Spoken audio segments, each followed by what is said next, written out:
ప్రార్థన చేసుకుందాం. పరిశుద్ధుడా, ప్రేమగల తండ్రి, మా యేసు ప్రభువా, దేవానికి వందనాలయ. ఈ యొక్క మంగళవారము ఈ యొక్క కుటుంబ ఆశీర్వాద కూడికను మీ చేతులకు అప్పగిస్తున్నాం. ఇప్పటి వరకు నాయన కూడికినంత ఘనంగా మీరు జరిగించారు.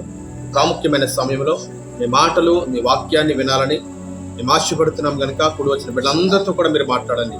ఈ సేవకుని మీరు బలపరచండి, అభిషేకించండి, మానవ స్వరమును మరుగుపరిచి దేవాని దివ్యమైన స్వరముతో మా అందరితో కూడా మీరు మాట్లాడమని, ఈ సేవకుని మీరు అభిషేకించమని, ఇక కూడినంత ఘనంగా మీరు జరిగించమని యేసుక్రీస్తు నామములో ప్రార్థించి పెడుతున్నాము తండ్రి, ఆమేన్.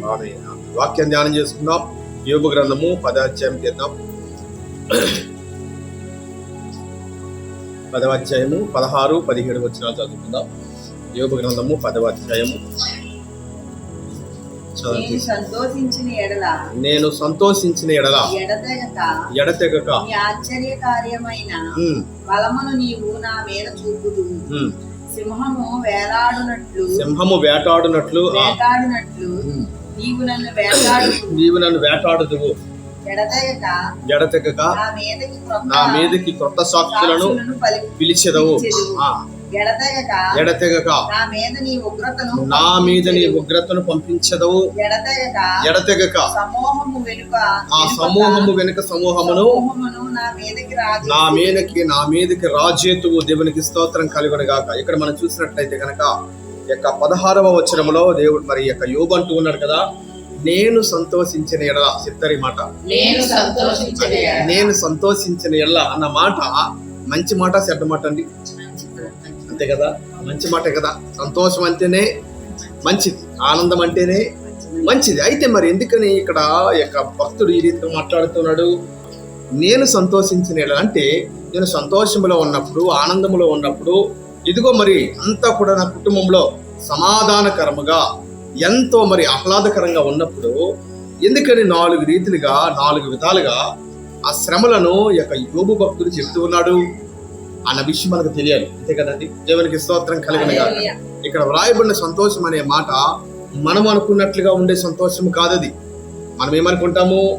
సంతోషం అనగానే కుటుంబంలో ఏ బాధలు లేవు, ఏ కష్టాలు లేవు, ఏ దుఃఖాలు లేవు, చాలా చక్కగా నా కుటుంబము నేను చాలా సంతోషంగా ఉన్నానని మనం భావిస్తుంటాం కదా. మనం అనుకున్నట్లుగా వ్రాయబడిన సంతోషము కాదు ఈ సంతోషం. అయితే ఇక్కడ యోబు భక్తుడు ఏ సంతోషం గురించి మాట్లాడుతూ ఉన్నాడో అది మనకు తెలియాలి. దేవునికి స్తోత్రం కలుగునుగాక. తెలిసినప్పుడే ఆ కింద వ్రాయబడిన 4 మాటలు ఏంటా మాటలు? ఎడతెగక అన్నట్లుగా 4 రీతిలుగా 4 విధానాలుగా ఆ భక్తుడైన యోబు పలుకుతూ ఉన్నాడు. ఎడతెగక అంటే అర్థం ఏంటండి? ఎడతెగక అంటే అర్థం ఏంటి? ఏ విధమైన గ్యాప్ లేకుండా, ఖాళీ లేకుండా అంటాం కదా మనము. ఈ మాట ఎప్పుడు వాడతాం మనము? ఎడతెరిపి లేకుండా వర్షము కురుస్తూ ఉంది అంటే చూడండి, గ్యాప్ లేకుండా గంటలు మనమేమో మరి రెడీ అయ్యాము బయటకు వెళ్దామని, కానీ వర్షం మాత్రం విడిచిపెట్టడం లేదు. ఎడతెరిపి లేకుండా, గ్యాప్ లేకుండా, ఏమాత్రం కూడా వర్షం ఆగకుండా కురుస్తూ ఉన్నప్పుడు మనం ఈ యొక్క పదాన్ని వాడుతూ ఉంటాం. దేవునికి స్తోత్రం కలుగునుగాక. అతి ప్రీతిగా ఇక్కడ యోబు భక్తుడు అంటూ ఉన్నాడు కదా, ఎడతెగక. ఎలాగంట? ఎడతెగక శ్రమ వెంబడి శ్రమ, ఒక దుఃఖము తీరిన వెంటనే మరొక దుఃఖము అనుకున్నట్లుగా 4 రకాల కష్టాలను ఇక్కడ ఈ భక్తుడు మాట్లాడుతున్నాడు. ఎందుకని మాట్లాడుతూ ఉన్నాడంటే, నేను సంతోషించిన ఎడల. ఎలాగంట? అంటే అర్థమేంటో తెలుసా? ఈ మాటలో ఉన్న ఆంతర్యమును యోబు భక్తుడు మనకు ఒక పాఠంగా ఈ రాత్రి తెలియచేస్తూ ఉన్నాడు. దేవుడే ఈ రాత్రి మనతో ఈ మాట ద్వారా మనల్ని ఎంతగానో హెచ్చరిస్తూ ఉన్నాడు.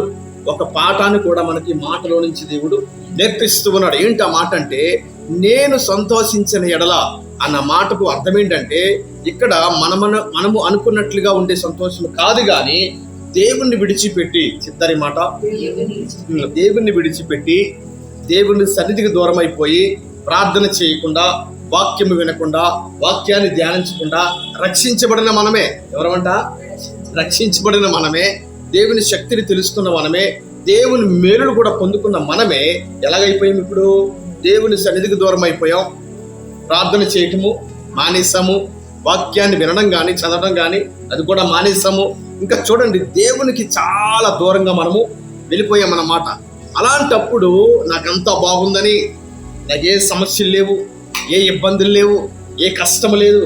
నేను దేవుని సన్నిధికి దూరం అయిపోయినా, దేవుని మందిరానికి నేను వెళ్ళకపోయినా, ప్రార్థన నేను చెయ్యకపోయినా నా ఇంట్లో, నా గృహంలో సంతోషం ఉంది అని మనం భావించి అనుకొని ఆ సంతోషిస్తున్న వేళలో, ఆ సమయంలో, ఆ గడియలో దేవుని దగ్గర నుంచి 4 రకాల శ్రమలు మన మీదకి వస్తాయంట. దేవుని నామానికి మహిమ కలుగును గాక.